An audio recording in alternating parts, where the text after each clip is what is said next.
बच्चों आज हम देख रहे हैं हमारी 11वीं कक्षा का 19वां अध्याय, जिसका भी भाग 2 हम देखने जा रहे हैं। इसमें आज हम पढ़ेंगे कि हमारा जो मनुष्य है, जो यूरियोटेलिक हैं, यूरियोटेलिक जो जीवधारी हैं या जो जीव हैं, उनके अंदर उत्सर्जनी तंत्र कैसा पाया जाता है, या हम कहें एक्सक्रीटरी सिस्टम कैसे होता है हमारी बॉडी के अंदर, वो हम देखने जा रहे हैं।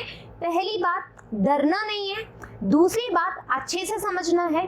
तीसरी बात, नहीं आए तो जरूर जरूर कमेंट करना है ताकि अपन और अच्छे से इस चीज को कर सके। Clear that? आइए,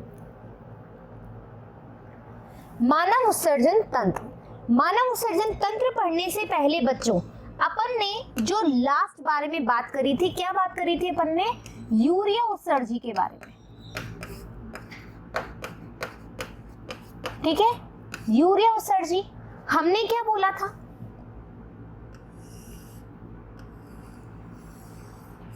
ये है हमारा यकृत। ठीक है, ये क्या है? यकृत है। थोड़ा बड़ा बना लेते हैं, सुंदर सा बनाते हैं। चलो छोड़ो, ठीक है, अच्छा सा बनाते हैं डायग्राम। आ जाओ।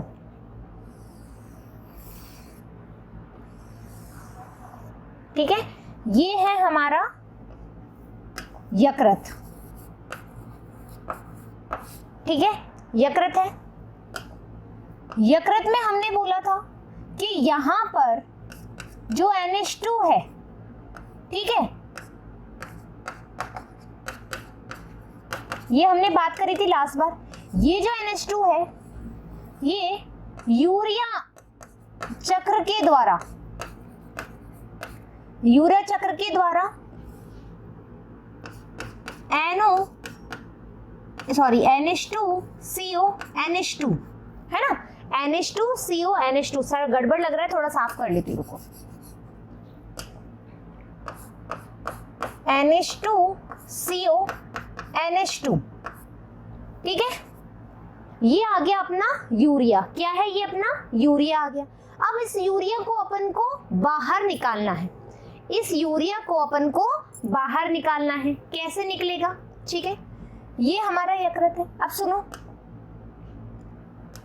चलो ऐसे ही देख लो एक बार, थोड़ा सा मैं वो बड़ा कर लूं। हाँ, यहां से ये जाएगा। ठीक है, किसके पास जाएगा? ये जाएगा हमारे, इधर बनाते हैं, ये है हमारा हृदय। ठीक है, और ये है वेना कावा।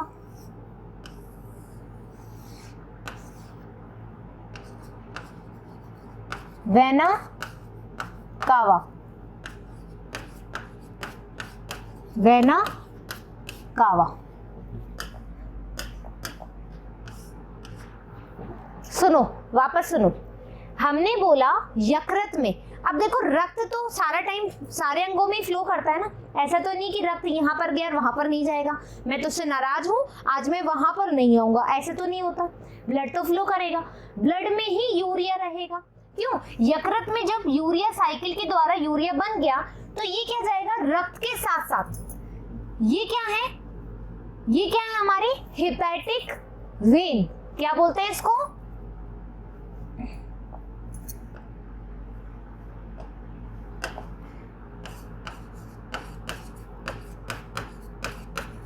हेपेटिक वेन, है ना,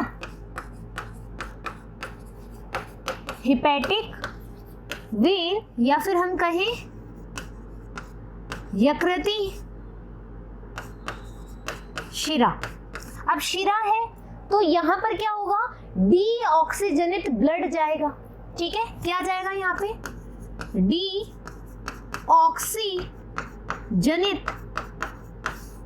रक्त जाएगा, है ना। इस यकृती शिरा या हेपेटिक वेन के द्वारा यूरिया जो है वो इस रक्त के द्वारा जाएगा। क्या बोला हमने? हमने बोला कि जो हमारा यकृत है, यकृत में क्या हुआ? जो भी नाइट्रोजनी पदार्थ है, उत्सर्जी पदार्थ है, वो यूरिया चक्र के द्वारा यूरिया बन जाता है। ये यूरिया क्या करता है, जो हिपैटिक वेन होती है, जो यकृत की शिरा होती है, वो शिरा क्या करती है, डीऑक्सीजनेट ब्लड लेकर जाती है। ये हमको सबको पता है, हमने सर्कुलेटरी सिस्टम पढ़ चुके हैं। वहां से ये यूरिया भी, मैं यहाँ लिख रही हूँ यूरिया कलर चेंज करके, ठीक है। ये यूरिया, ये जो यूरिया है इसको मैं स्टार से इंडिकेट कर देती हूँ ना। ये यूरिया जाएगा वेना कावा में, क्योंकि वेना कावा क्या है, सबसे बड़ी शिरा है जो कि सारा डीऑक्सीजनेट ब्लड लेती है। ये बात क्लियर है। डीऑक्सीजनेट ब्लड जो इकट्ठा करती है सबसे ज्यादा, वो कौन होती है, वेना कावा होती है। वेना कावा है। अब वेना कावा से जो ब्लड है वो कहाँ जाता है, वेना कावा से जो ब्लड है, ठीक है, ये यहाँ आया, ये यहाँ आया, है ना। वेना कावा से ब्लड कहाँ जाएगा, हमारे हार्ट में। हार्ट में कहाँ जाएगा, ये तो पता ही है हमारे को, आर्टरियों में आएगा, फिर वेंट्रिकल में, फिर वापस से फुफ्फुस में, फुफ्फुस से फिर वो वाली चीज। ये तो सब चीजें ये मैं वापस नहीं बता रही हूँ, बट डायरेक्ट बता रही हूँ। अब हृदय से, कलर चेंज कर लूं, ये लो। अब हृदय से क्या आ रही है हमारी, अरोटा, ठीक है, अरोटा आ रही है ना। ये अरोटा क्या करती है, ये अरोटा क्या करेगी, ऑक्सीजनित ब्लड को लाएगी।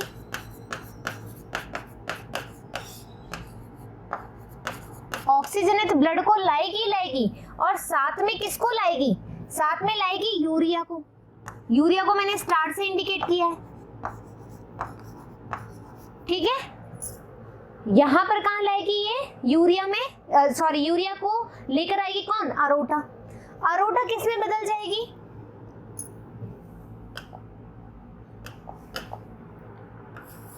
शिराओं में, और सॉरी धमनियों में, है ना। यानी कि हम बोलेंगे धमनी या बोलेंगे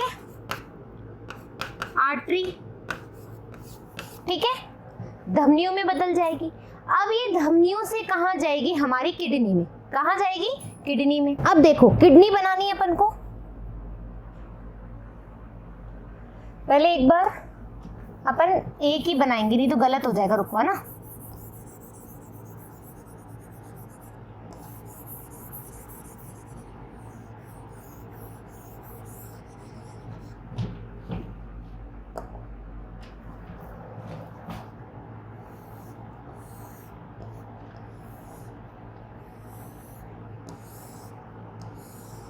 ठीक है, ये हो गई हमारी आर्टरी, या फिर हम बोलेंगे धमनी, ठीक है, ये हो गई हमारी धमनी। यहां तक क्लियर। अब देखो क्या हुआ, अपन को बेटा बनानी किडनी। किडनी अपन किस कलर से बनाएं, किडनी के लिए तो कोई कलर नहीं बचा, लेकिन बनाएंगे हम किडनी। ये लो, आ जाओ। अब देखो क्या हुआ, दो किडनी होती है हमारे पास, ये बात पता है ना।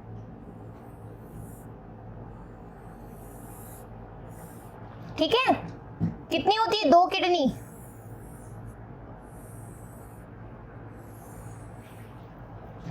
दो किडनी होती है, पता है ये बात, दो किडनी है, ये दो किडनी रही हमारी। अब क्या होगा,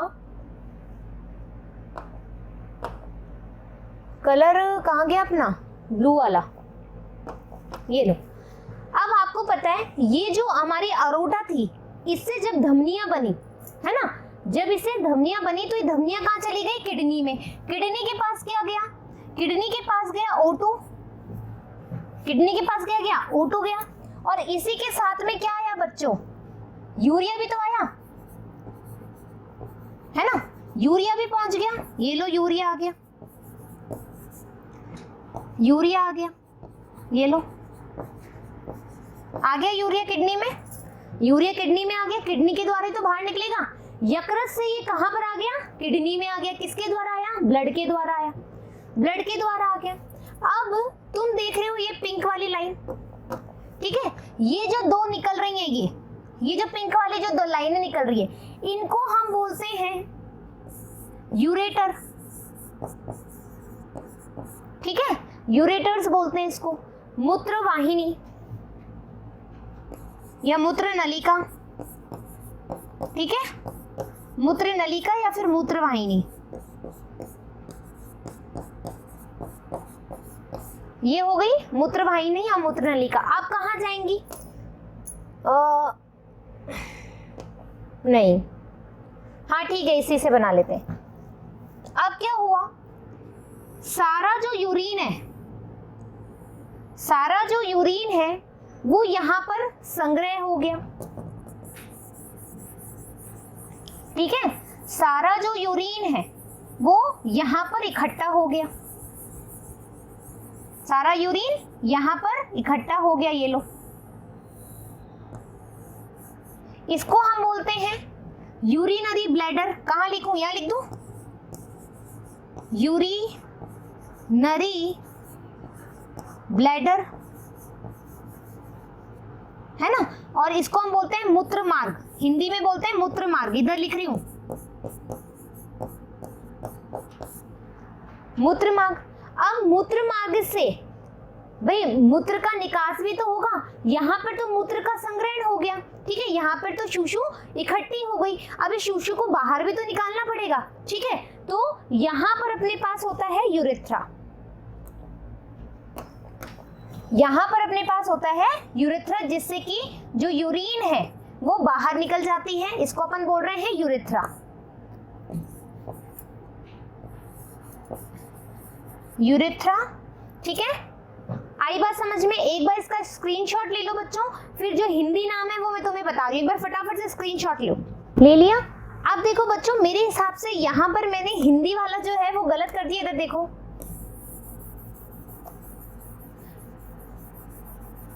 ठीक है, ये जो यूरिनरी ब्लैडर है उसको हम बोलते हैं मूत्राशय, इसको हम बोलते हैं मूत्राशय।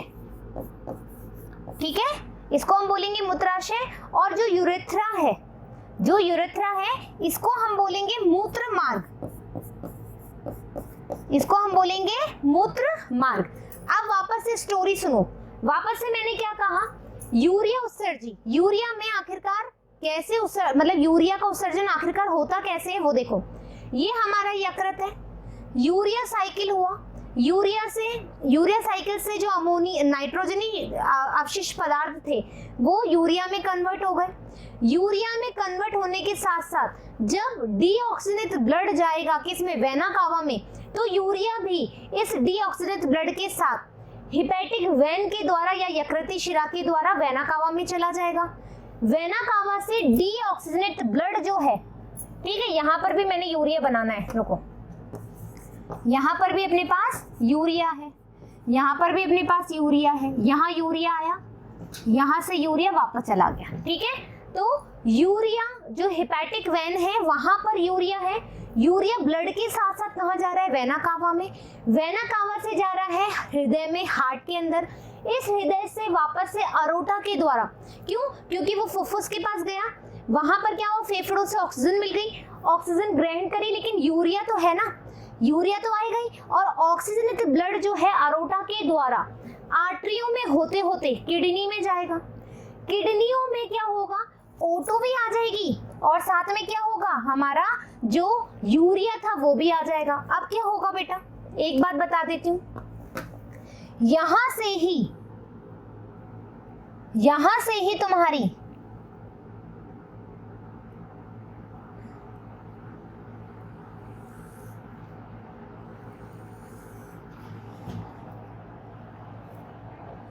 जगह नहीं मिल रही इसलिए सोच रही हूँ, डोंट वरी। ठीक है, यहीं से तुम्हारी क्या हो गई भाई, जो हमने क्या बोला था कि डीऑक्सीनेट ब्लड भी तो किडनी से जाएगा ना, कभी तो जाएगा भाई, अंग से ही तो जाएगा डीऑक्सीनेट ब्लड, तो वो किसके द्वारा जाएगा, इन दोनों के द्वारा। ठीक है, इन दोनों के द्वारा, और ऑक्सीजन ब्लड आएगा इसके द्वारा। ये बात क्लियर है कि तो नॉर्मल सी बात है। इसको हम कहेंगे, इसका नाम बता देती हूँ मैं तुम्हें, इसको हम कहेंगे, इधर देखो, इसको हम कहेंगे, क्योंकि किडनी से निकल रही, किडनी को हिंदी में बोलते हैं रीनल। ठीक है, रीनल वेन, रीनल वेन यानी कि शिरा। Clear that? ये जो पीली वाली है इसको हम बोलेंगे रीनल वेन, ये हो गई रीनल वेन। और जो ये आर्टरी है जो किडनी में बन रही है इसको बोलेंगे रीनल आर्टरी। क्या बोलेंगे, इस ब्लू वाली को बोलेंगे, किधर लिखूं भैया, इधर लिख रही हूं, रीनल शिरा, ओहो धमनी, रीनल धमनी। रीनल क्यों? क्योंकि किडनी है, किडनी को इंग्लिश में बोलते हैं रीनल। ठीक है, आई बात समझ में? तो धमनियों के द्वारा जो रीनल, जो किडनी की जो धमनी है, जो किडनी से जुड़ गई, अब किडनी की धमनी हो गई ना, यहाँ से O2 आया, साथ के साथ यूरिया भी आ गया। यूरिया आ गया, यूरिया फिर कहाँ पर गया? यहाँ पर मूत्र का निर्माण हो रहा है। यहाँ पर क्या हो रहा है? किडनी में मूत्र का निर्माण होता है, शूशु बनती है, शूशु बन रही है, यूरिया निकल रहा है। अब यहाँ से यूरिया होते हुए इन जो पिंक लाइन है, आपको जो पिंक लाइन दिख रही है, इसको हम बोलते हैं यूरेटर्स।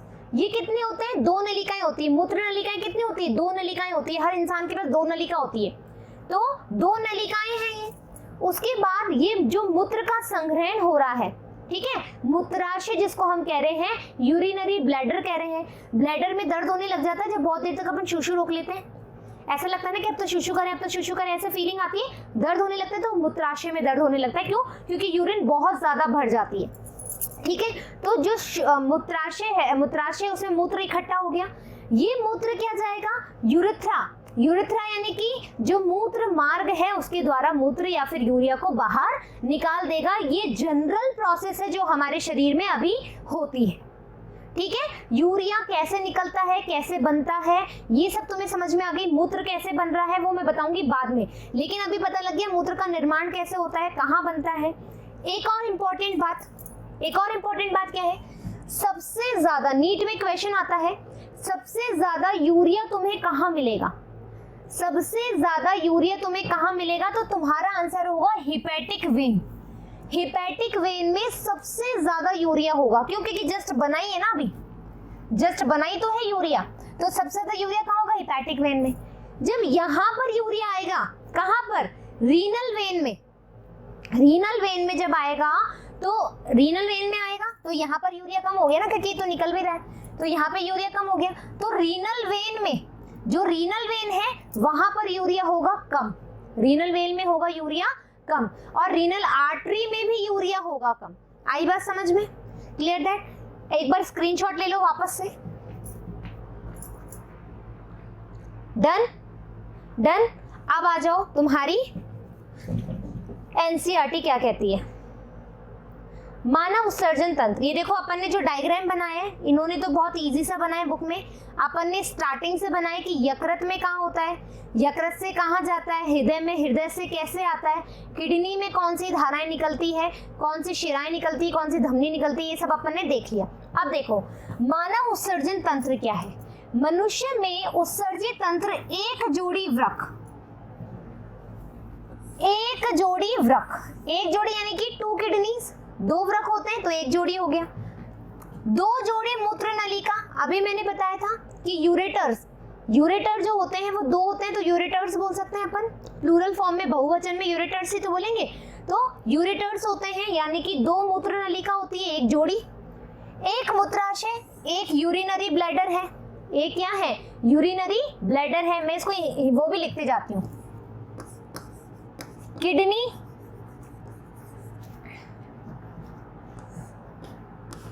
यूरेटर्स,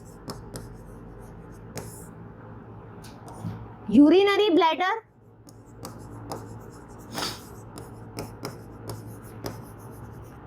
और एक मूत्र मार्ग यानी कि यूरेथ्रा। ठीक है, ये होता है। तुमसे नीट में क्वेश्चन पूछा जा सकता है कि भैया जो तुम्हारा उत्सर्जित तंत्र है उसके अंग बताओ या उसके पार्ट बताओ, तो यकृत मत कर देना, उसमें हृदय मत कर देना। क्यों? क्योंकि वो सर्कुलेटरी सिस्टम और डाइजेस्टिव सिस्टम का पार्ट है। ठीक है, वो हमारे मतलब जो हम कहते हैं ना पाचन तंत्र का भाग है और हमारे सर्कुलेटरी सिस्टम का पार्ट है। तो आपको यकृत और हार्ट को इसमें इन्वॉल्व नहीं करना, धमनियां शिराओं को इसमें इंक्लूड नहीं करना।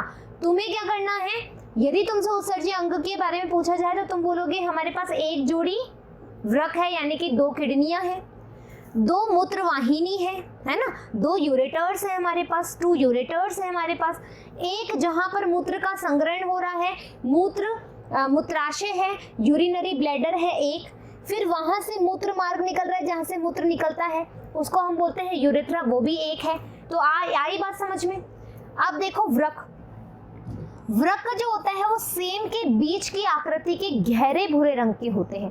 कैसे होते हैं?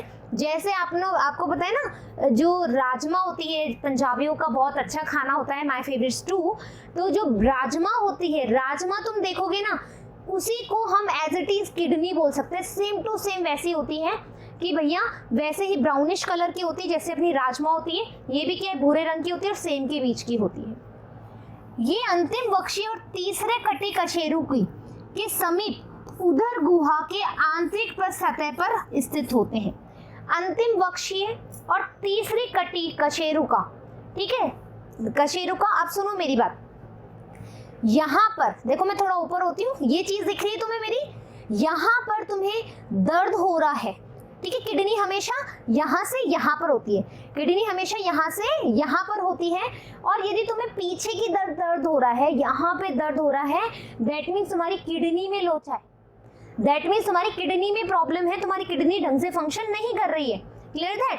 तो यहाँ पर स्थित होती है, यहाँ से लेकर के यहाँ तक स्थित होती है। तो लोकेशन तुम्हें अपनी बॉडी में पता होना चाहिए, तो हमें पता ही होगा कि हमारी जो उदर गुहा है उसके समीप में, उसके पास में स्थित होती है। तीसरी कटी यानी कि कमर के जो कशेरुका होती है उसकी तीसरी वाली पे और अंतिम वक्ष वाली पे ये स्थित होती है और आंतरिक पृष्ठीय सतह पर ये प्रेजेंट होती है। Clear that? आई बात समझ में?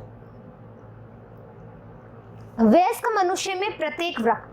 अब ये बात समझने के लिए अपन लेंगे एक स्लाइड, क्योंकि मुझे ऐसे समझ में नहीं आता समझाना। अब अपन देखेंगे हमारे जो किडनी है उसका स्ट्रक्चर कैसा होता है, ठीक है। तो हम देखो संरचना देख रहे हैं, किसकी संरचना देख रहे हैं? हमारी वृक्क की, ठीक है, किडनी की।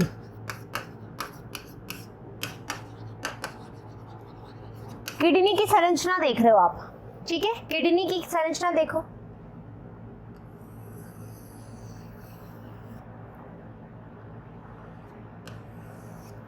सेम का बीज बना लो, ये लो।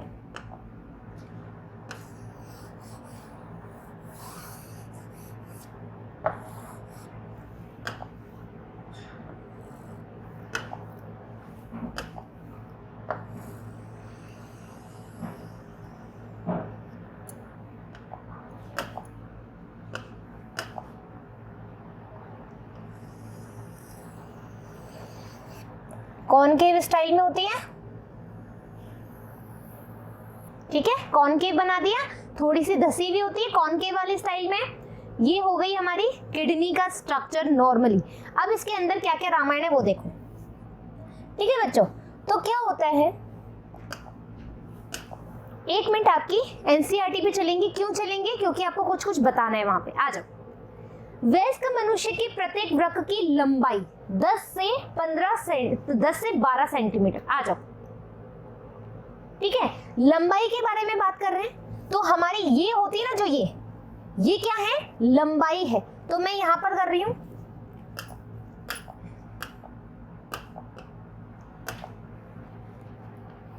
ये जो है 10 से 12 सेंटीमीटर इसकी लंबाई है। आई बात समझ में? लंबाई समझ में आ गई? Clear that? पीछे आओ वापस से। चौड़ाई 5 से 7 सेंटीमीटर है। अरे मैं पीछे चली जाती हूँ वापस, है ना। जो चौड़ाई है, ये जो चौड़ाई है इसकी, ये जो इसकी चौड़ाई है वो कितनी है? 5 से 7 सेंटीमीटर इसकी चौड़ाई है।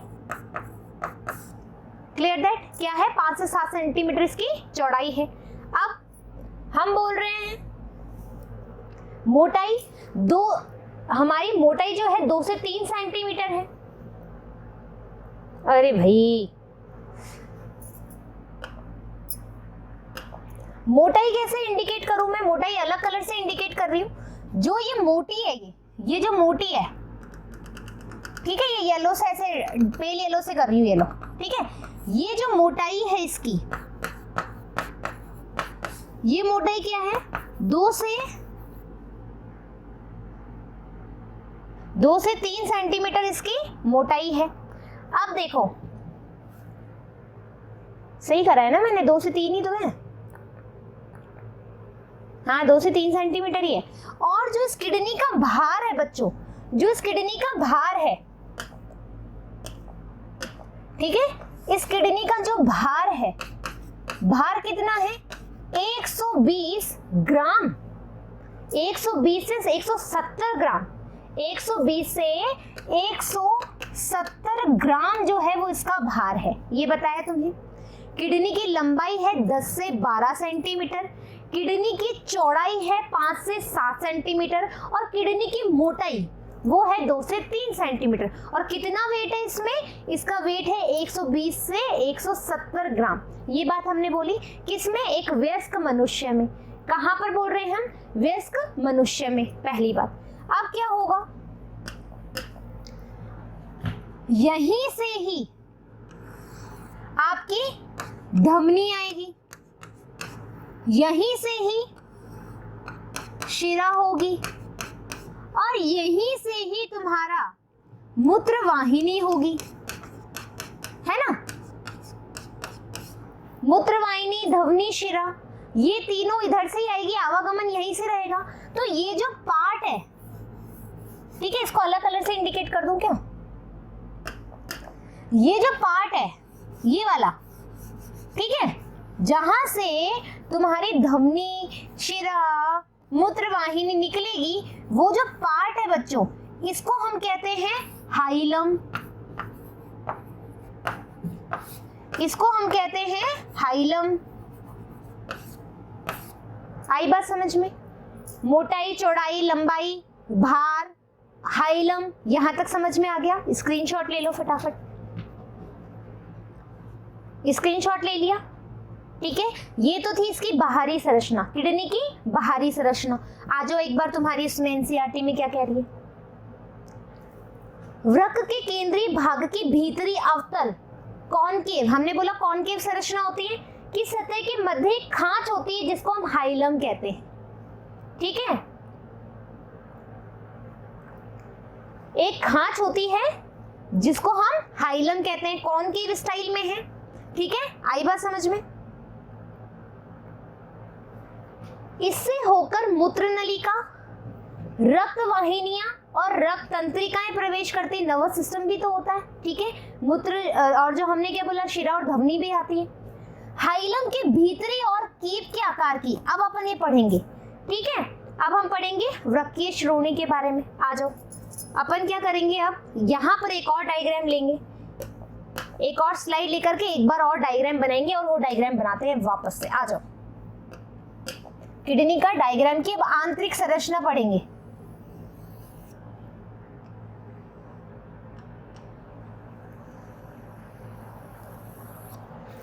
ठीक है, किडनी की अब आंतरिक संरचना पढ़ेंगे।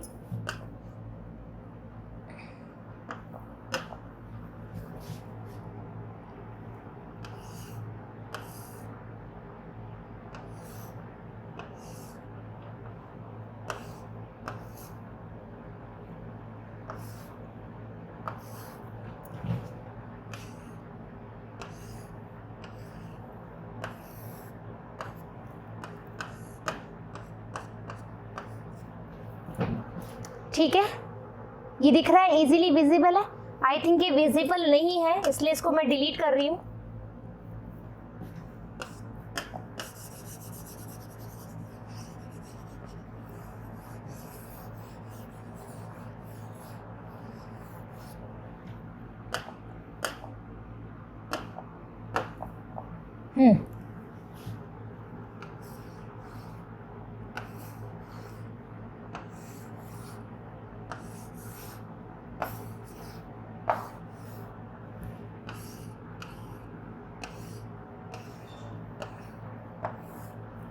ठीक है, अब विजिबल है, बहुत शानदार लग रहा है चित्र अपना।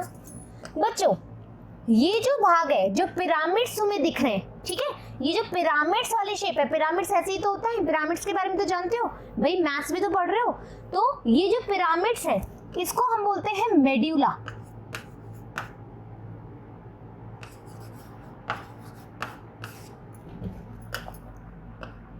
इसको हम बोलते हैं मेड्यूला। और जो ये पिरामिड की शेप बनी हुई है इसको हम बोलते हैं मेड्यूलरी पिरामिड,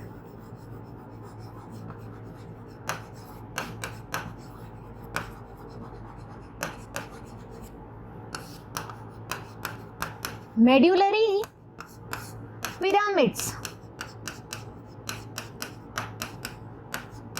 ठीक है। ये जो सारे पार्ट है बच्चों, ये जो सारे पार्ट है, ये जो सारे पार्ट है ना, ये जो है, एक मिनट रुको,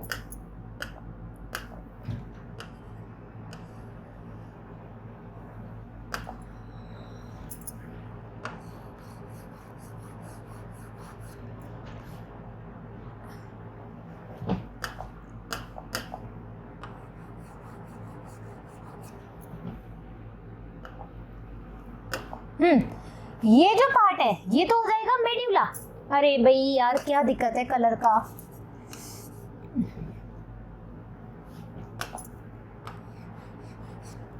रुको एक मिनट।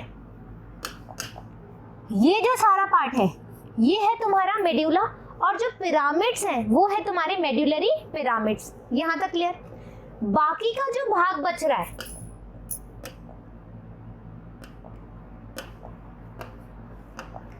बाकी का जो ये भाग है,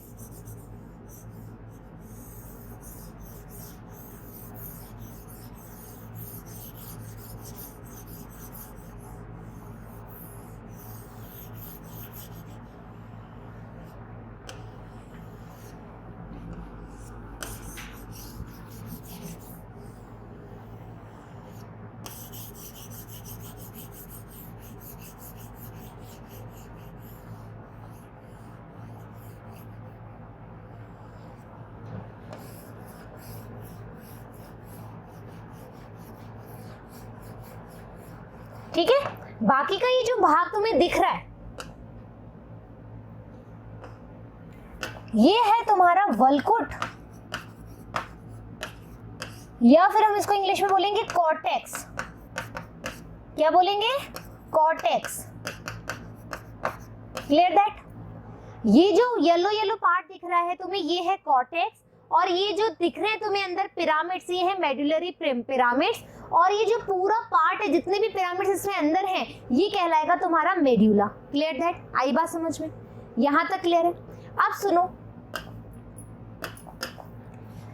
यहां पर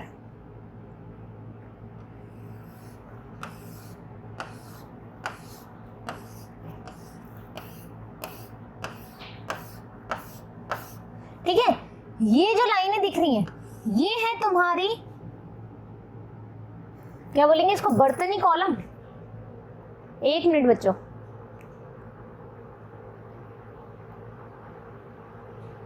बर्तनी स्तंभ है ना, बर्तनी कॉलम ही बोलेंगे इसको, हम बोलेंगे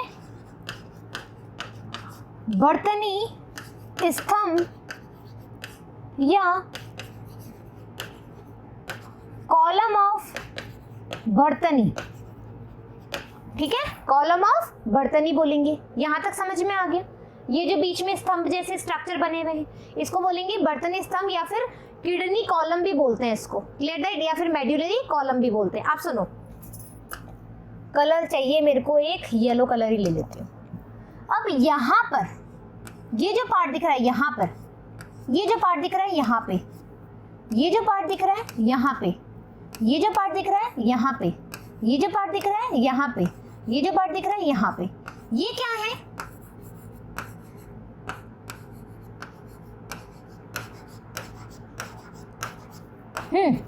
ये मूत्र मेड्यूला से होते हुए, मूत्र जो है वो मेड्यूला से होते हुए इन छोटे छोटे जो नलिकाएं हैं, छोटी छोटी नलिकाएं हैं, इनको हम कहते हैं minor calyx. Minor calyx.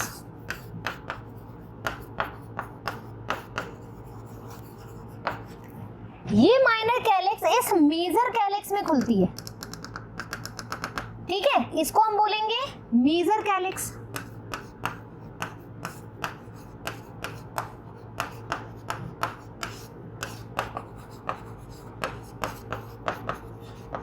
Major calyx. ठीक है, इसको हम बोलेंगे मेजर कैलिक्स। ये छोटी छोटी जो नलिकाएं हैं ये माइनर कैलिक्स हैं, ये एक बड़ी सी नलिका में खुलती है, इसको अपन मेजर कैलिक्स बोल रहे हैं। अब ये क्या करेगा, कलर अलग ले रही हूं मैं बेटू, कलर ले रही हूं। ये क्या खुलते हैं, ये सारे जो मेजर कलिकाएं हैं, ठीक है, ये जो सारे जो मेजर हैं, ठीक है, वो एक बड़े से नलिका में खुलते हैं, इसको अपन बोलते हैं, रुको एक मिनट, यहां से थोड़ा सा डायग्राम में चेंज करना पड़ेगा।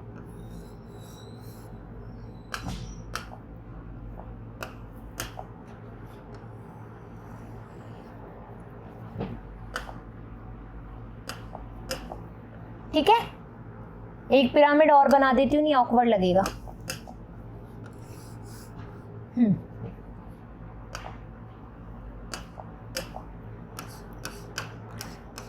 यहां से एक ऐसी, ठीक है, एक ऐसी नलिका खुली रहती है जो मेजर कैलिक्स से यूरिन को लेकर के जाती है, इसको हम बोलते हैं पेल्विस। क्या बोलते हैं, पेल्विस। क्या बोलेंगे इसको, यहां पर इसको हम बोलेंगे पेल्विस।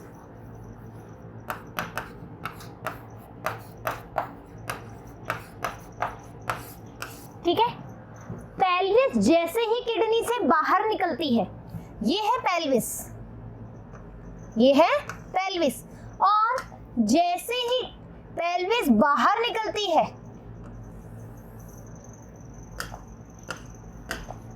जैसे ही पेल्विस बाहर निकलती है, इसको हम कह देते हैं मूत्रवाहिनी,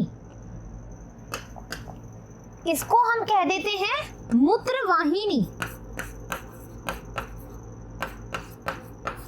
या फिर यूरेटर, यूरेटर्स। ठीक है, अभी तो यूरेटर ही बोलेंगे, एक किडनी का डायग्राम बना है।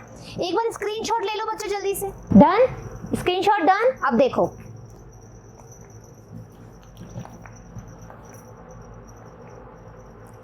यहां से वृक्क के केंद्रीय भाग के भीतरी अवतल को कॉनकेव सतह के मध्य खांच होती है, जिसको अपन ने हाइलम बोला।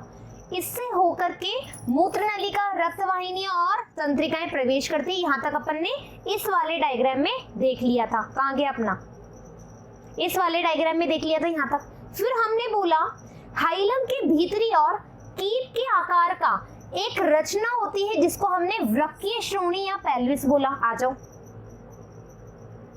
ये जो मैंने लिखा है, कहां लिखा है, पेल्विस, ये पेल्विस, इसको हम बोलते हैं वृक्कीय श्रोणी।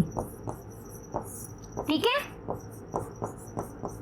वृक्कीय श्रोणी। ठीक है, क्या बोलते हैं, वृक्कीय श्रोणी बोलते हैं इसको अपन, वृक्कीय श्रोणी पेल्विस कहते हैं। ये डायग्राम हमने बताई दिया। इससे निकलने वाले प्रक्षेपों को, प्रोजेक्शन को हम क्या कहते हैं, कैलिक्स कहते हैं। आ जाओ, ये यहाँ क्या है, ये देखो, ये वाला जो एरिया, ये यहाँ से यहाँ तक का, ये है हमारा वृक्कीय श्रोणी। यहाँ पर कुछ चषक निकले हुए हैं, इन चषक को हम क्या बोल रहे हैं, कैलिक्स कह रहे हैं। यदि ये छोटे छोटे कैलिक्स हैं, ये छोटे छोटे चषक हैं, तो उसको हम बोल रहे हैं माइनर कैलिक्स या फिर चषक। यदि ये बड़े हैं, ये जो बड़े हैं यहाँ पर आकर के, ये ऐसे, तो हम इसको बोलेंगे मेजर कैलिक्स। आई बात समझ में। वृक्क की बाहरी सतह पर दृढ़ संपुट होता है। वृक्क के दो भाग होते हैं, बाहरी वल्कुट कॉर्टेक्स और भीतरी मध्यांश मेडुला। बाहरी जो सतह होती है वो कॉर्टेक्स वल्कुट होता है, अंदर की जो मध्यांश भीतरी सतह होती है वो मेडुला कहलाती है। ये बात हो गई हमारी। मध्यांश कुछ शंक्वाकार पिरामिड, शंक्वाकार पिरामिड, मध्यांश पिरामिड में बटा होता है जो चषकों में फैले रहते हैं। मेडुलरी पिरामिड्स जो कि चषकों के अंदर फैले रहते हैं। इन चषकों को वल्कुट मध्यांश पिरामिड पिंडों में बीच फैलकर वृक्क स्तंभ बनाते हैं। जो चषक है, जो कैलिक्स है, वो पिंडों के बीच में निकल करके क्या बनाते हैं, बर्तनी स्तंभ। बर्तनी नाम के साइंटिस्ट ने इसे खोजा था, इसलिए इसको अपन कॉलम ऑफ बर्तनी भी कहते हैं। यहां तक क्लियर। एक बार ये डायग्राम तुम अपनी बुक वाला भी देख लो। यहां पर अपन ने बोला, कलर चेंज कर लो एक बार, ये तुमने बोला मध्यांश पिरामिड है, मेड्यूलरी पिरामिड, मध्यांश यानी कि मेड्यूला, ठीक है। ये है हमारे कैलिक्स। ये जो बच्चों यहाँ पर दिख रहे हैं ये है आपके माइनर कैलिक्स, ठीक है, यहाँ पर। और ये जो तुम्हें दिख रहा है, ये जो ग्रूव्स दिख रही हैं, ये है तुम्हारे मेजर कैलिक्स, ठीक है, ये है तुम्हारे मेजर कैलिक्स। Clear that? फिर तुम कह रहे हो कि ये जो भाग है, ये जो इतना खाली खाली जो भाग है ये वाला, ये कहलाएगा तुम्हारा वृक पेल्विस, वृक श्रोणी या वृक पेल्विस।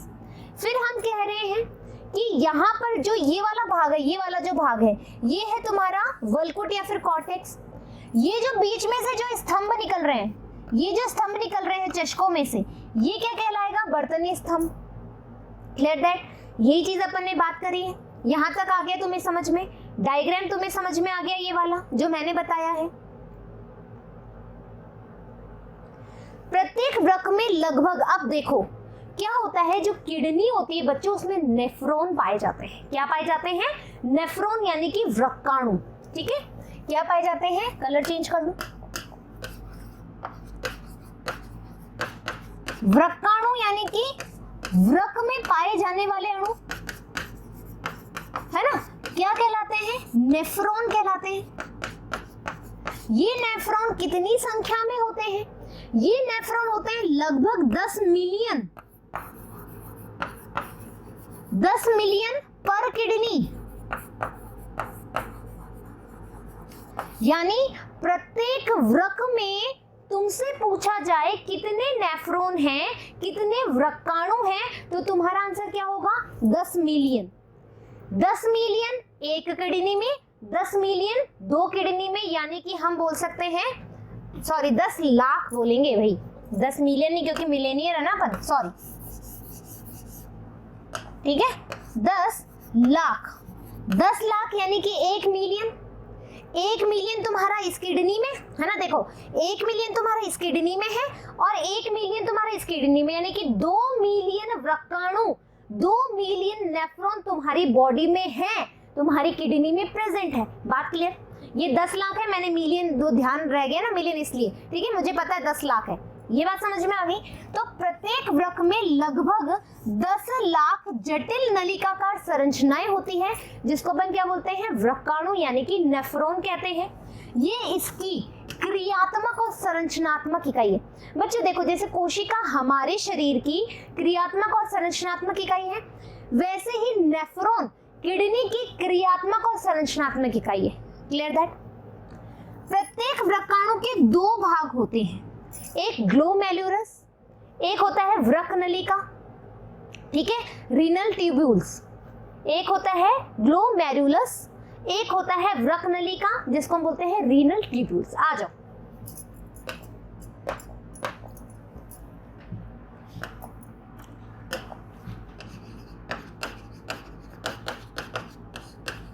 वृक्काणु के भाग 2 होते हैं, इसको हमने बोला ग्लोमेरुलस,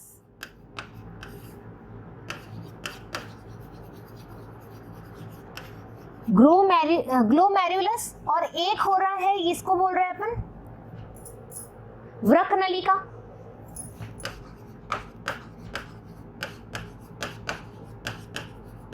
यानी कि रीनल ट्यूब्यूल्स, ठीक है, रीनल ट्यूब्यूल्स, और हम बोल रहे हैं ग्लोमेरुलस। क्लियर है? विजिबल है यहाँ पे? अब सुनो कैसे बन रहा है ये बच्चे। जो वृक्क नलिका होती है, जो वृक्क नलिका होती है, उसके भी 3-4 भाग होते हैं, ठीक है। एक होता है बोमांस, बोमांस कैप्सूल,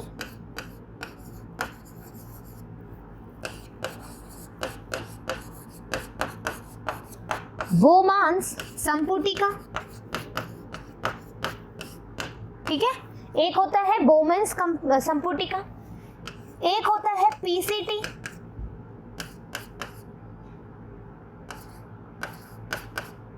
प्रॉक्सिमल, एक मिनट,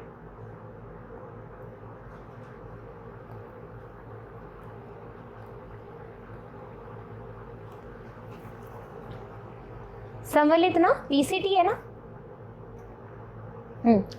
प्रॉक्सिमल कॉन्वोलेट ट्यूब्यूल। एक होता है हैनलेज लूप, इसको हम बोलते हैं समीपस्थ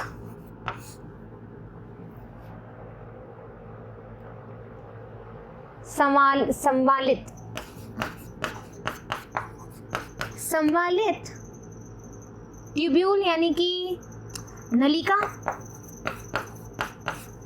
एक होता है हमारे Henle loop,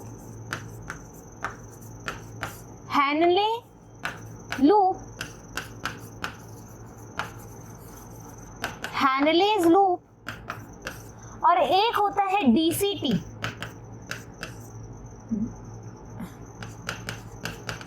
distal कॉन्वोलेट tubule.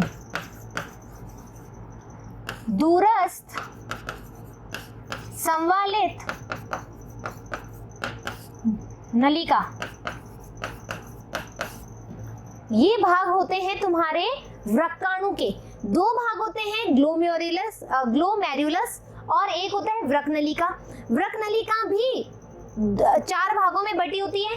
बोमांस capsule यानी कि बोमांस संपुटिका, पीसीटी यानी कि प्रॉक्सिमल कॉन्वोलेट ट्यूब्यूल्स, हैनलेज लूप और डिस्टल यानी कि डिस्टल कॉन्वोलेट ट्यूब्यूल, दूरस्थ संवालिता। एक बार इसका स्क्रीनशॉट लो, फिर मैं तुम्हें डायग्राम बना के दिखा रही हूँ, वृक्काणु का डायग्राम बना रही हूँ।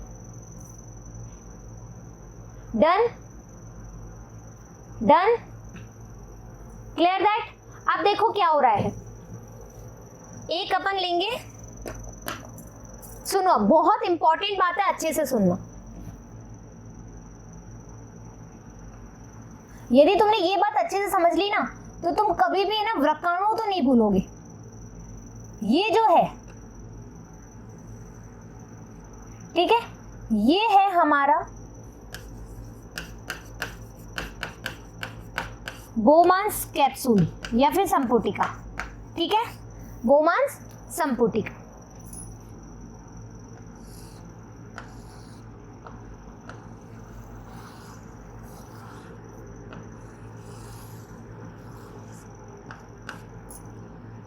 ये है तुम्हारी पीसीटी यानी कि समीपस्थ कॉन्वोलेट संवालित नलिका या प्रॉक्सिमल कॉन्वोलेट ट्यूब्यूल्स। इसका मैंने आपको फुल नेम बता दिया, ठीक है, इसको मैं लिख देती हूँ। समीपस्थ संवालित नलिका। फिर क्या होगा,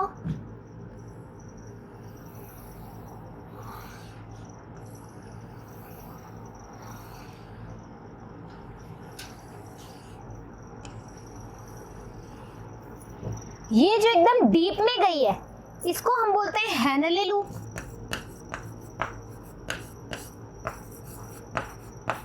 और ये जो दूर है, देखो जो बोमान कैप्सूल के पास में नलिका है, सुन लो, ये है बोमान, समझ लो बाहें यानी बोमान है। बोमान के पास वाला जो ये भाग है, ठीक है, ये तो कहलाएगा समीपस्थ, ठीक है, यानी कि पीसीटी। और जो ये दूर वाला जो भाग है ये कहलाएगा दूरस्थ यानी कि डिस्टल। आ गई बात समझ में। तो बोमान के जो पास में नलिकाएं रहेंगी, संवालित नलिका रहेंगी, वो कहलाएंगी समीपस्थ संवालित नलिका। इस बोमान से ये इतनी दूरी पर है, इसको हम कहेंगे दूरस्थ संवालित नलिका। ये किसका डायग्राम है, ये डायग्राम है तुम्हारा नेफ्रॉन का या फिर वृक्काणु का, है ना। एक पार्ट बता दिया। ये पूरा जो डायग्राम है बच्चों, यहां से लेकर के यहां तक, इसको हम बोलते हैं वृक्कनलिका। ये बात तो समझ में आ गई, वृक्कनलिका ये पूरा डायग्राम, ये जो पूरा डायग्राम दिखाया है तुम्हें जिसमें ये 4 चीजें प्रेजेंट होती हैं, ये वृक्कनलिका का भाग है, ये वृक्कनलिका का डायग्राम है।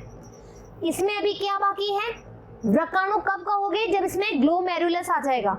वृक्काणु कब कहोगे? जब इसमें ग्लोमेरुलस आ जाएगा। अभी ये सिर्फ क्या है? ये है हमारी रीनल ट्यूब्यूल, यानी कि वृक्क की नलिका है सिर्फ, ठीक है। और इसके भी 4 पार्ट है, बोमांस, कैप्सूल, पीसीटी, हैनले लूप और डीसीटी। ये बात क्लियर है? एक बार स्क्रीनशॉट ले लो, फिर अपन ग्लोमेरुलस बनाएंगे।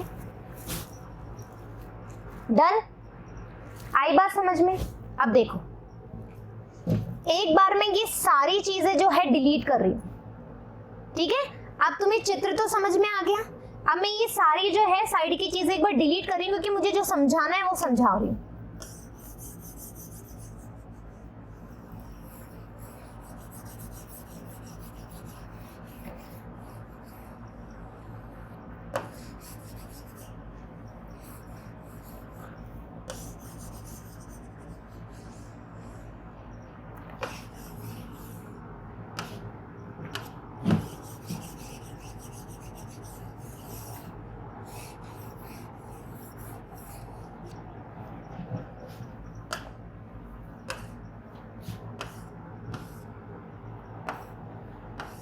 ठीक है, अब तुम्हें नाम याद करना है, बोमांस कैप्सूल, पीसीटी, हैनले लूप और डीसीटी, ठीक है।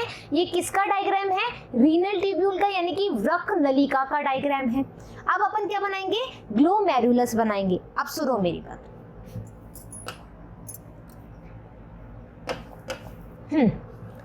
तुम्हें पता है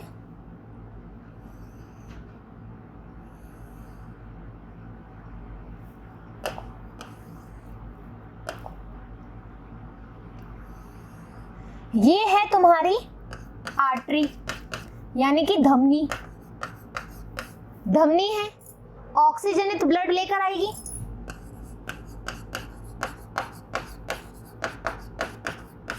रक्त लेकर आएगी। क्या लेकर आएगी? ऑक्सीजनित रक्त लेकर आएगी। आ गई। यहां पर क्या है?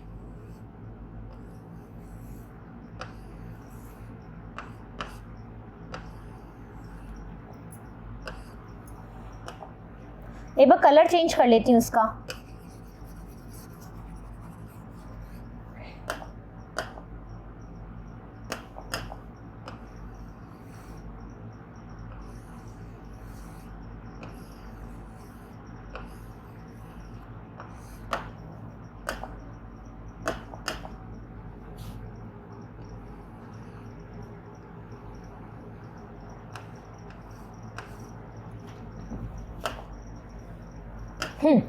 अब सुनो, तुम्हें पता है कि जो आर्टरी होती, जो धमनी होती है, वो ऑक्सीजनित रक्त जो है वो लेकर आएगी। किडनी में अपन को क्या करना है? यूरिया भी लाना है। तो यहाँ पर तुम्हारे रक्त तो आएगा ही, और साथ में क्या आएगा? यूरिया भी आएगा। यूरिया भी आएगा, रक्त भी आएगा। रक्त में O2 भी होगी और वाटर भी होगा, यानी कि जल भी होगा। Clear that? तो क्या होगा बच्चों, जब इस धमनी से जब ये क्या है हमारा, ये वाला जो पार्ट है, इसको हम बोलते हैं ग्लोमेरुलस। ये जो पार्ट दिख रहा है तुम्हें, ये कौन सा पार्ट है? ग्लोमेरुलस है। ये जो ऑक्सीजनित ब्लड है वो ग्लोमेरुलस में जाता है। ग्लोमेरुलस में जाने के बाद क्या होता है? यहां से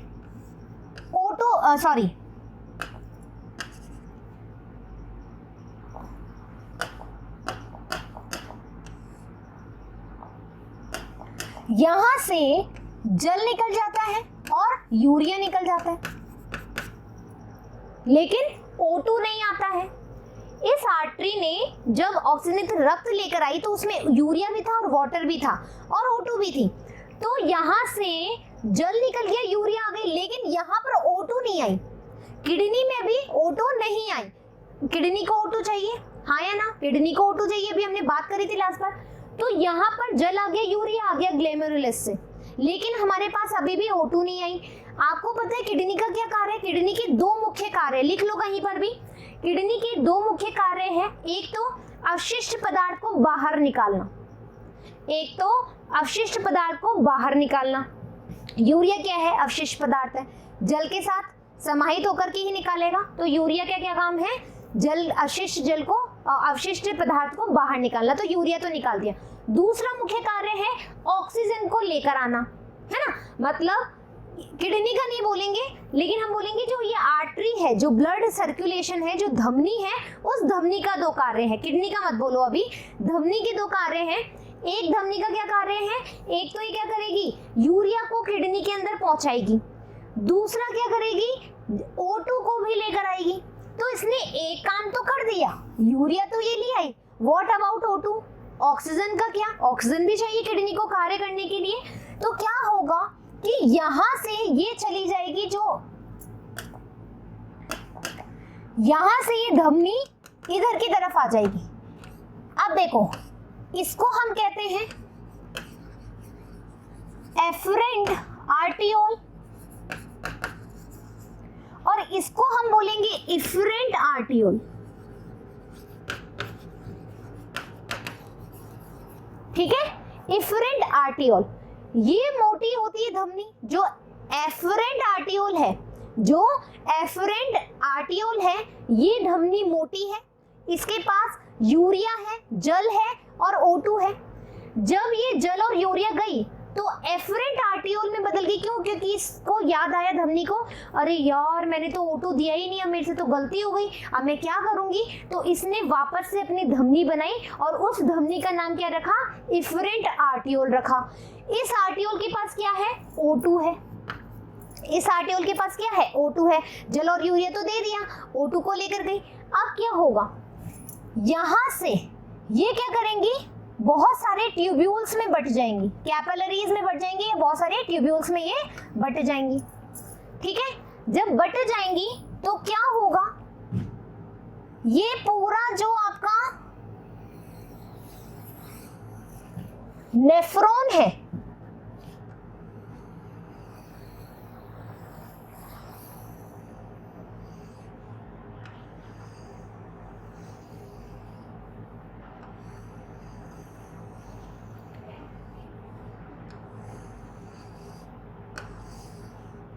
ठीक है, ये जो पूरा तुम्हारा नेफ्रॉन तो नहीं बोलूंगी, नेफ्रॉन बोल दूंगी अब तो, क्योंकि ग्लोमेरुलस भी आ गया और अपने पास रीनल ट्यूबुल भी आ गया। लेकिन ये जो पूरा है तुम्हें दिख रहा है, ये जो एफरेंट आर्टियोल है, इससे निकल के कुछ धमनियां जा रही है, इसको हम बोलेंगे पेरीट्यूबुलर। ठीक है, एक मिनट रुको, पेरीट्यूबुलर ही बोलते हैं, यहाँ पे थोड़ा सा कंफ्यूजन है बच्चों, just a wait.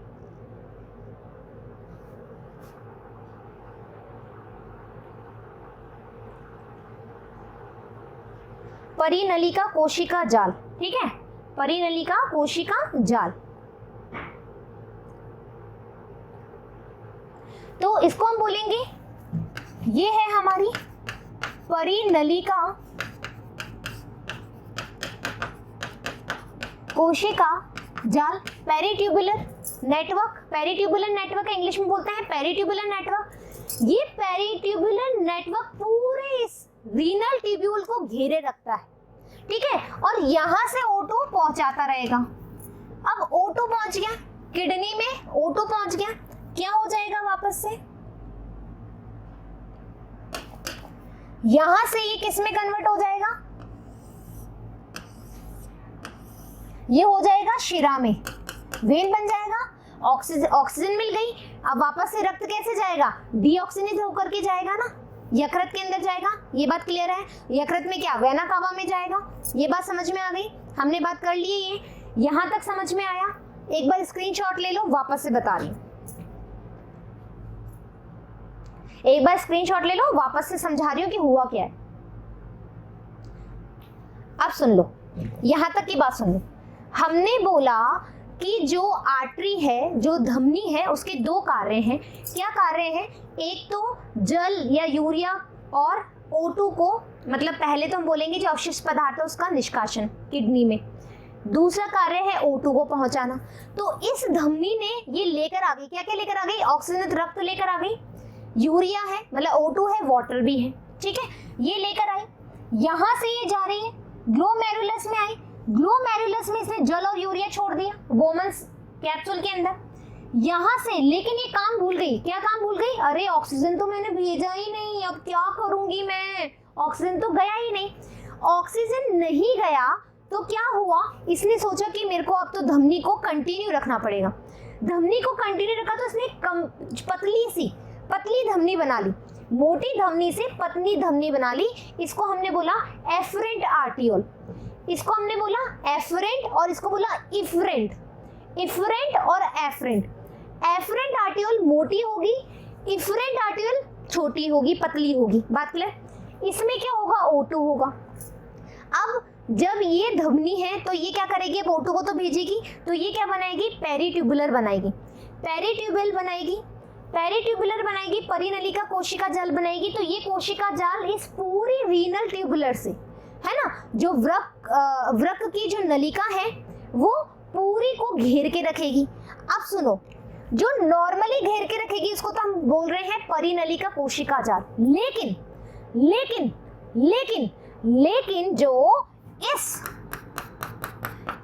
Henle loop को घेर के रखेगी, यानी कि ये वाली हेनले लूप को घेरे के रखिए। इस हेनले लूप को जो परिनलिका जाल घेर रहा है बेटा, उसको हम बोलेंगे वासा रेक्टा।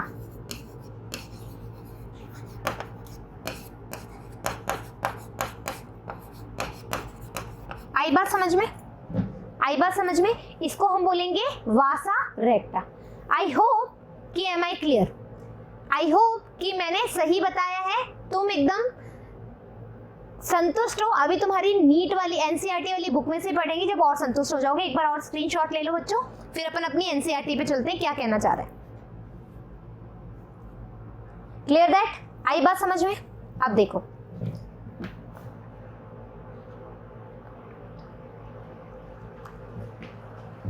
प्रत्येक वृक्काणु के दो भाग होते हैं जिन्हें हमने गुच्छ ग्लैम्युरुलस और वृक्क नलिका कहा। हमने भी ये बोला, ग्लोमेरुलस और वृक्क नलिका।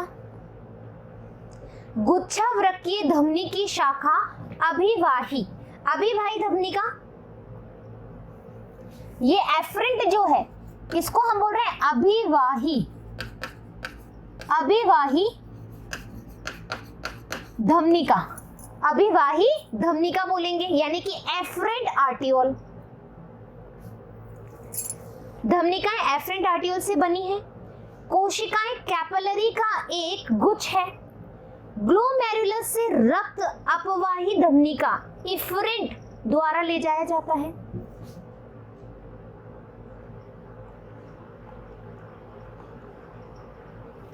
अभिवाही धमनिका, ये है अपवाही धमनिका, अपवाही धमनिका। Clear that. कहां गया, के द्वारा ले जाया जाता है, रक्त ले जाया जाता है, क्यों, क्योंकि ऑक्सीजन देना है। वृक्क नलिका दोहरी झिल्ली युक्त प्यालेनुमा बोमन संपुटन से प्रारंभ होती है।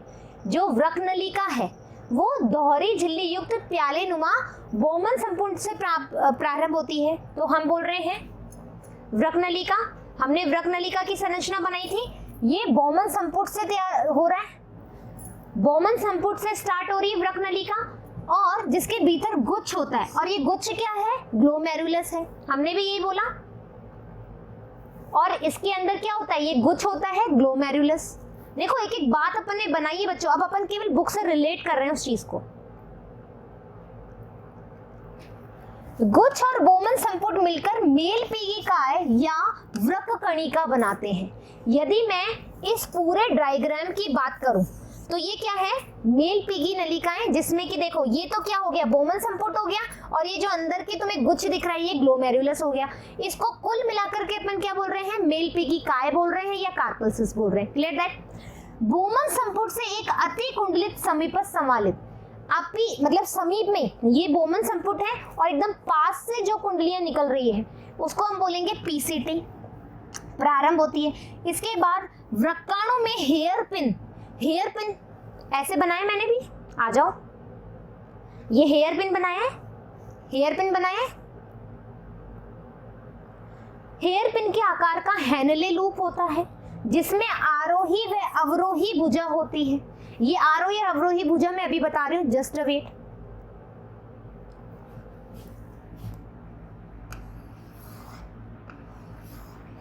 ठीक है, ये हमारा बोमन संपुट, ये हमारा ग्लोमेरुलस, ये हमारा पीसीटी, ये हमारा हैनले लूप, ये हमारा डीसीटी। ठीक है, ये कह रहे हैं एक लाइन में, ये कह रहे हैं जो हेयर पिन का जो हैनले लूप है उसमें आरोही और अवरोही भुजा होती है। ठीक है, आरोही और अवरोही। अरे मैंने चित्र कहाँ बनाया? ठीक है, ये हो रहा है, देखो बच्चों, यहां से जाएगा यूरिया। ठीक है, तो ये हो गया हमारा डिसेंडिंग लीव।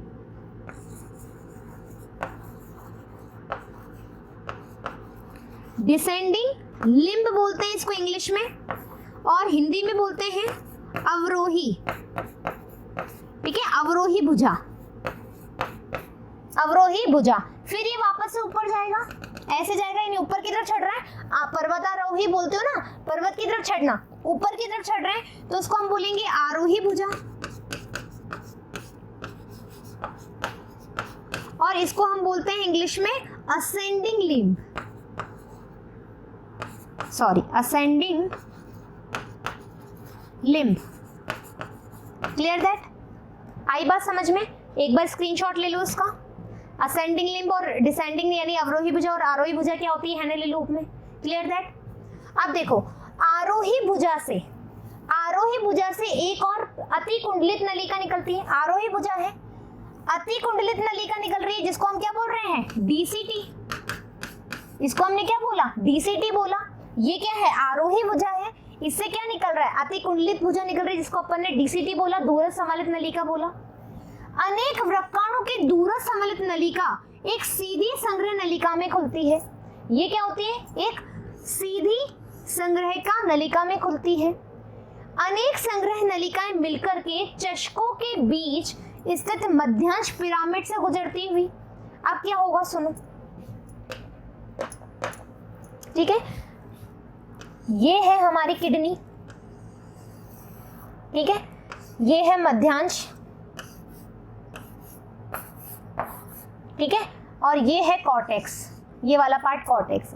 अब तुम्हें नेफ्रॉन कहाँ प्रेजेंट है? देखो नेफ्रॉन बच्चों, ये देखो, ये है बोमन्स। ठीक है, ये है पीसीटी, ये हैनले लूप है, और ये डीसीटी है। ये खुलेगी एक नलिका के रूप में। ठीक है, आई बात समझ में? ये है बोमन्स कैप्सूल, ये पीसीटी, ये हमारी हैनले लूप, और ये डीसीटी। Clear that? और ये नलिका में खुलेगी। इस तरीके से ये प्रेजेंट होते हैं। मध्यांश पिरामिड से गुजरती हुई वृक्कीय श्रोणी में खुलती है। ठीक है, वृक्कीय श्रोणी आपको पता ही है क्या है, अपन ने बात कर ली है, यानी कि पेल्विस में खुलती है। आ जाओ बता ही देती हूँ, फिर दिक्कत करोगे। होती हुई, यहां से होती हुई, ये डीसीटी होती हुई कहाँ खुलेगी? इस पेल्विस में खुलेगी, और पेल्विस से होते हुए यूरेटर में जाएगी, यानी कि मूत्रवाहिनी में, फिर ये मूत्राशय में, और ये मूत्र मार्ग से। ठीक है, और सेम इधर ही सेम टू सेम ऐसी चीज। क्लियर दैट कि नेफ्रॉन कैसे प्रेजेंट होता है? आ गई बात समझ में? वृक्काणु की वृक्क कणिका, समीपस्थ सम्मिलित नलिका, दूरस्थ सम्मिलित नलिका आदि वृक्क के वल्कुट भाग में, जबकि हैनले लूप मध्यांश में स्थित होता है। अपन ने भी यही बोला है क्या? अपन कहाँ चले? बोमन संपुट, पीसीटी, डीसीटी, ये तीनों पार्ट कहाँ है? वल्कुट में। लेकिन हैनले लूप सिर्फ मध्यांश में। हैनले लूप कहाँ है? मध्यांश में। यही वाली बात बोली है, बिल्कुल यही वाली बात बोली है कि भैया डीसीटी, पीसीटी और संपुट वो तो कहाँ है? वल्कुट के अंदर। लेकिन हैनले लूप कहाँ है? मध्यांश में। अधिकांश वृक्काणु हैनले लूप बहुत छोटे होते हैं और मध्यांश बहुत कम धसे रहते हैं। इनको हम बोलते हैं वल्कुटीय वृक्क, यानी कि कॉर्टेक्स नेफ्रॉन। ठीक है, कुछ वृक्काणु के हैनले लूप बहुत लंबे होते हैं और मध्यांश में काफी गहराई तक धसे रहते हैं। इसको हम बोलते हैं जक्स्टामेडुलरी नेफ्रॉन। कैसे होते हैं? आ जाओ देखो, हमने बोला, एक बार यहां से सुन लो बेटा, वापस से, है ना, यहां से सुन लो।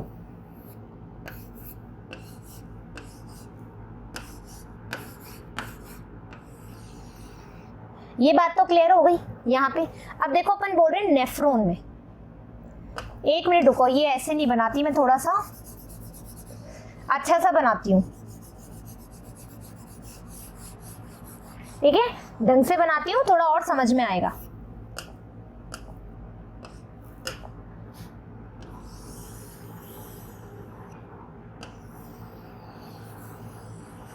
ये लो,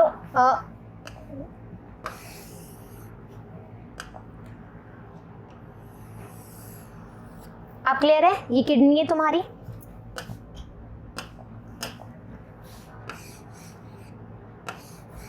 ये मेड्यूला है, मेडुलरी पिरामिड के साथ में, ठीक है। अब देखो हम कह रहे हैं कि जो एक मिनट बेटा, एक मिनट, जो बोमान संपुटिका है, ठीक है, वो कहाँ है? वल्कुट के अंदर। पीसीटी कहाँ है? वल्कुट के अंदर। हैनली लूप जो होता है वो मेड्यूला में होता है। डीसीटी कहाँ है? वल्कुट के अंदर। और ये डीसीटी एक सीधी नलिका में खुलते हुए कहाँ जाता है? पेल्विस में। पेल्विस से कहाँ जाता है? यूरेटर में। यूरेटर से कहाँ जाता है? मूत्र संग्रहण वाले में, और ये मूत्र मार्ग से यानी कि मूत्राशय से बाहर खुल जाता है। ये बात क्लियर हो गई, ये बात अपन समझ चुके। अब क्या कह रहा है, इस हैनली लूप का, हैनली लूप यदि इधर देखो,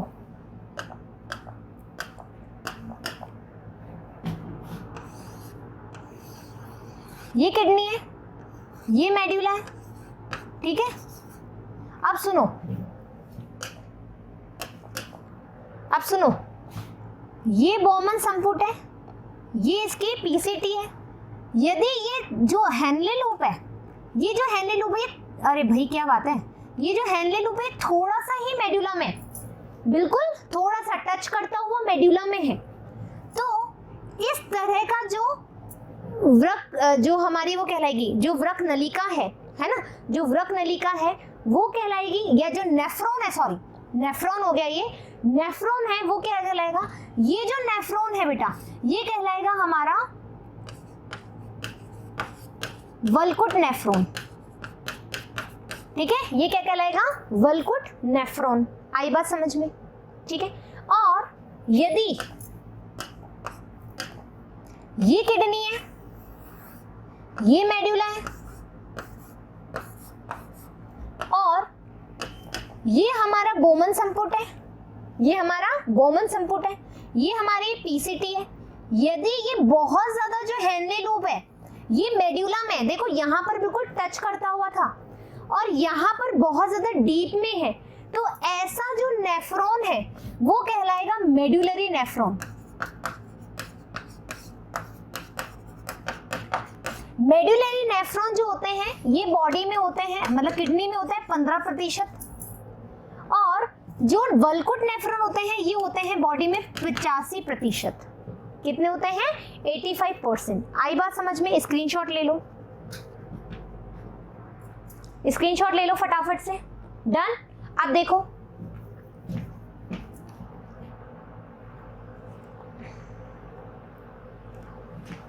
कुछ वृक्काणु, देखो अधिकांश वृक्काणु के हैनले लूप बहुत छोटे होते हैं और ये मध्यांश में बहुत कम धसे होते हैं।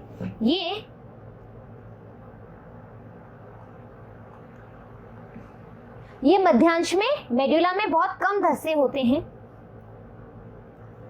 इनको अपन वल्कुटीय वृक्क कहते हैं। कुछ वृक्काणु में हैनले लूप बहुत लंबे होते हैं और ये मध्यांश में काफी गहराई तक धसे रहते हैं। आ जाओ, ये गहराई में धसे हुए रहते हैं, इसको मेडुलरी नेफ्रॉन, और साथ के साथ में हम कहते हैं जक्स्टा, ये नाम याद रखिएगा आप, जक्स्टा नेफ्रॉन, ठीक है। जक्स्टा नेफ्रॉन जो है इसको ऐसे लिखते हैं अपन इंग्लिश में, जक्स्टा नेफ्रॉन, ठीक है। जक्स्टा नेफ्रॉन में जो हैनले लूप है वो लंबी होती है, इसलिए वो मध्यांश में ज्यादा डीप तक धसी रहती है, इसलिए अपन इसको कहते हैं जक्स्टा नेफ्रॉन। Clear that? अब देखो, एक मिनट, गुच्छ से निकलने वाली अपवाही धमनी का वृक्कीय नलिका के चारों ओर सूक्ष्म कोशिकाओं का जाल बनाती है, जिसको अपन परिनलिका कोशिका केशिका जाल कहते हैं। ये अपन ने देख लिया। इस जाल से निकलने वाले एक एक सूक्ष्म वाहिका हेनले लूप के समांतर चलते हुए यू शेप में हमने भी बनाई थी। ये हमारा वो है, ये हमारी पीसीटी है, ये हेनले लूप है, ये डीसीटी है। फिर हमने कहा था ये ग्लोमेरुलस है, यहाँ से एफरेंट आर्ट्रियोल आ रही है, इधर से इफरेंट आर्ट्रियोल आ रही है, ये पेरी ट्यूबुलर जाल बना रही है। और यदि ये यहाँ से यू आ रहा है, बिल्कुल यू शेप में, बिल्कुल यू शेप में आ रहा है, कौन? पेरी ट्यूबुलर, या फिर हम बोलेंगे परिनलिका, तो उसको हम क्या कह रहे हैं? वासा रेक्टा। क्या कह रहे हैं? वासा रेक्टा, ये बता चुकी हूँ। वल्कुटीय वृक्काणु में सॉरी, वासा रेक्टा या तो अनुपस्थित होते हैं या अधिक हार्षित होते हैं। क्या बोल रहा है ये? जो ये वल्कुट नेफ्रॉन है बेटा, क्यों? क्योंकि इसका जो हेनली लूप है वो बहुत छोटू सा है, वो नोना सा है। तो नोना सा है तो उसके बाद जो ट्यूब्यूल्स हमने बनाई, जो परिनलिका केशिका जाल बनाए, वो भी नेचुरल सी होगा या तो होगा ही नहीं, और होगा तो बहुत कम मात्रा में। लेकिन यहाँ पे तो हेनली लूप बहुत बड़ी है, बहुत अच्छे से बनी हुई है, तो यहाँ पर जो परिनलिका आएगी वो तो बहुत अच्छे से बनेगी। आगे बात समझ में? तो वल्कुटीय वृक्काणु में वासा रेक्टा या तो अनुपस्थित होगी या फिर अत्यधिक हार्षित होगी। Clear that? तो इस तरीके से आज अपन ने क्या देखा? आज अपन ने देखा किडनी का शेप, किडनी का स्ट्रक्चर, किडनी का इंटरनल स्ट्रक्चर देखा।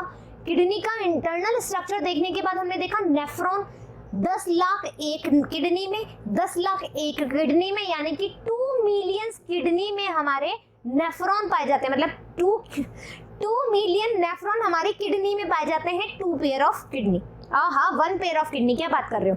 ठीक है, यानी कि 2 किडनियों में 2 लाख नेफ्रॉन पाए जाते हैं। फिर हमने नेफ्रॉन का स्ट्रक्चर देखा।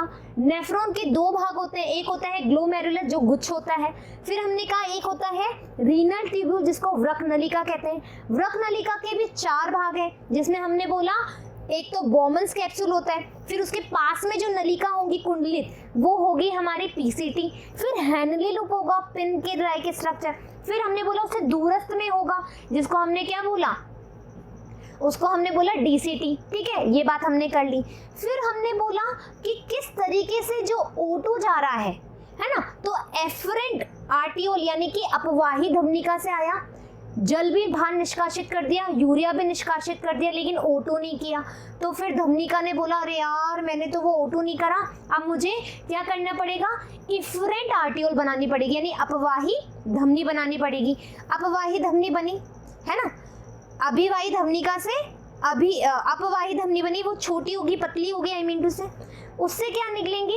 कुछ और भी स्ट्रक्चर निकलेंगे ट्यूबुल लाइक, उसको हम बोलेंगे परिनलिका केशिका जाल। परिनलिका केशिका जाल से O2 पहुंचता है कहाँ पर? किडनी में। परिनलिका केशिका जाल यदि हेनली लूप के पूरी अराउंड होगी उसको हम बोलेंगे वासा रेक्टा। ये बात क्लियर होगी। फिर बोल रहे हैं कि नेफ्रॉन का जो स्ट्रक्चर है, यदि हेनली लूप कॉर्टेक्स में है, छोटा है, तो उसको हम बोलेंगे वल्कुटीय नेफ्रॉन, उसमें वासा रेक्टा नहीं होती या फिर हार्षित होती है। यदि हम बोल रहे हैं हेनली लूप बहुत लंबा है और वो मेडुला में धसा हुआ है, तो उसको हम कहेंगे क्या बोला था हमने उसका नाम? जक्टा नेफ्रॉन, है ना, जक्स्टा नेफ्रॉन बोला था, जिसको हमने मेडुलरी नेफ्रॉन भी बोला था। उसमें क्या होती है?